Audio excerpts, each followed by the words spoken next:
I am Doomsvince. This is day 146 of Spawn Year.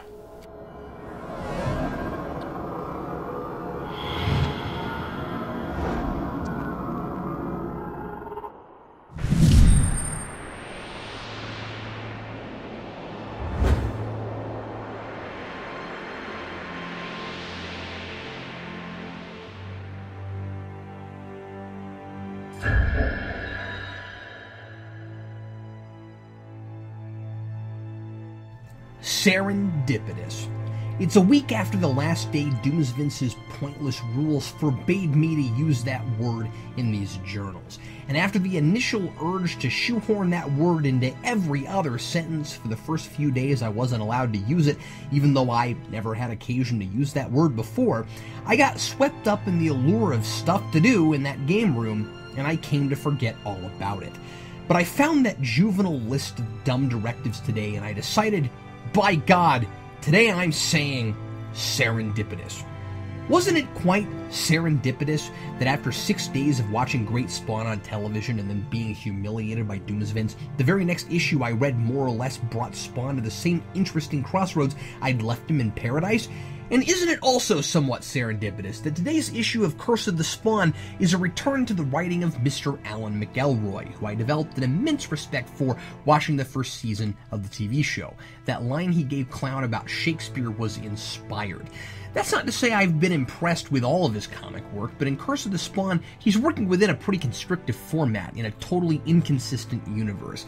McFarlane envisioned this as a book to explore and expand on Spawn's supporting cast. Trouble is, many of them are bad guys. Not even anti-heroes, just straight up scum of the earth types. That's what happens when you rarely give your hero any allies and you're more concerned with what the book looks like than populating your world with unique people worth telling stories about. Sure, you got Sam and Twitch, who Bendis took out of stereotype territory and made compelling. McElroy even tried doing a story with them before that and wasn't inspired to use them for much beyond an excuse to create his own tragic vigilante with Suture. And there's Wanda and Terry, who McFarlane had placed around his game board primarily as a trophy and a victim, respectively. There's nothing special about them that's already screaming for their own stories to be told. So, as with Jessica Priest, McElroy finds himself having to make a point-of-view character out of a totally unrelatable static character, Tony Twist. Well, he was just this universe's generic Italian mob boss because there's a lot of urban street crime in the series, so you gotta have one of those. So how do you set this guy apart from all the other carbon copy Italian mobsters we've seen in all manner of media since The Godfather? The answer seems to be you don't. The approach here seems to be embracing the stereotype, but also to get in its head. McElroy doesn't skimp on the expected colloquialisms and jargon, and he leaves out all the words you expect to hear left out when listening to a typical New York mob accent. The goal here is to explore this familiar, exaggerated personality, to see if there's an aspect of that we haven't fully addressed yet, rather than making Tony Twist a fully realized person who stands apart from that. He's somewhat humanized by his fear when someone starts coming after him by knocking off people he's close to, though that's certainly not new either. I think McElroy made a good choice in giving Tony an internal monologue. I still don't much care for the man, but I can somewhat better appreciate why he's willing to hurt and kill now, because of the enormous pressure of power he has in the position he's in. Obviously, it isn't justified. This is another of those stories that forces a bad man to pay for the evils he's committed to show that this kind of lifestyle usually doesn't end well. And he has every reason to be not just fearful, but regularly terrified. Not that Twist is dead by the end of the issue, but I got the distinct impression that this isn't a man, even if he survives this, who will die of natural causes. Tony is the king of his castle, but there are always people even more powerful than he is. To effectively run his organization, he has to look untouchable, especially to his underlings, but that facade is challenged when someone puts a bomb on a child at a mob wedding and it explodes, and it's clear that it's a message meant for Tony. Again, embracing the stereotype.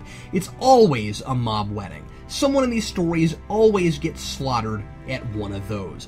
Why can't the mob try to look less conspicuous at these things? Hide it as a really nerdy Godzilla theme wedding or something. Or have it on an airplane. Later, this mystery gang takes out one of Twist's buildings with an absurdly gigantic gun, clearly stolen from the Men in Black. So Twist asks Jason Wynn for help, and these guys are too big even for Wynn, but being as powerful as he is, he can at least tell Twist who he's up against. It's the Roman mob. Who else? And they're finally getting their retribution on Twist for wrecking their pet cyborg Overkill. That's nicely and subtly foreshadowed earlier when Twist mentions he was an altar boy. Both mobs, again according to the typical depiction, use religion as a way to clear their consciences. I like that the Overkill thing is finally being dealt with here. We've spent enough time on that, I suppose it had to be paid off eventually, and what the heck else do you do with Twist? Have Violator dress him up like Clown and let his brothers chase after him? And better here than in the main Spawn title, where it, like so many other things, has really nothing to do with Spawn. At the end, Twist has some enormous Men in Black issue blasters of his own, and he's off to prove that a desperate man is more dangerous than a puffed up, confident man with everything to lose. I'm still not sure I much care what happens one way or the other, but McElroy does his best with what he's got. And now I've got serendipitous back. I had no idea how much fun that word was until Doomsvince drew so much attention to it.